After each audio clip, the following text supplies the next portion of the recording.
When she opened her eyes, a new horror froze her. Her father had left the tree. He was on the ground, threading his way among the hatching cases, heading directly toward the downed creature. From her vantage, she knew it was dead. An instant later, she realized it was not that she could see it was dead, so much as that she had felt it die. Her father, however, did not know that. His face was full of both trepidation and anxiety for the creature. She knew him.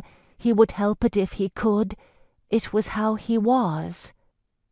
Thymara was not the only one who had felt it die. The two young dragons had reduced the deer to a smear of blood and dung on the trodden, sodden clay. They lifted their heads now and turned toward the fallen dragon. A newly hatched red dragon, his tail unnaturally short, was also making his tottering way toward it. The yellow let out a low hiss and increased his pace. The green opened its maw wide and let out a sound that was neither a roar nor a hiss. Feeble globs of spittle rode the sound and fell to the clay at his feet. The target had been her father. Thank Sa that the creature was not mature enough to release a cloud of burning toxin. Thymara knew that adult dragons could do that.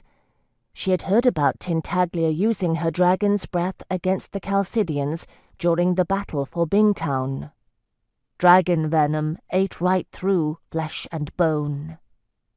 But if the green did not have the power to scald her father with his breath, his act of aggression had directed the short-tailed red dragon's attention to her father.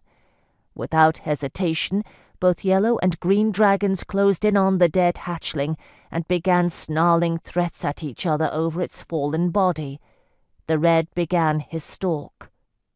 She had thought that her father would realize that the hatchling had died and was beyond his help. She had expected him to retreat sensibly from the danger the young dragons presented. 100 times, 1,000 times, her father had counselled her to wariness where predators were concerned. If you have meat and a tree cat wants it, leave the meat and retreat. You can get more meat, you cannot get another life.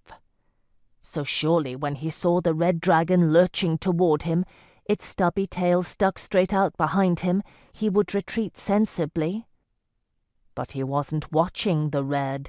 He had eyes only for the downed hatchling, and as the other two dragons closed on it, he shouted, "No! Leave it alone! Give it a chance! Give it a chance!" He waved his arms as if he was shooing carrion birds away from his kill, and began to run toward it. To do what? She wanted to demand of him. Either of the hatchlings was bigger than he was. They might not be able to spit fire yet, but they already knew how to use their teeth and claws.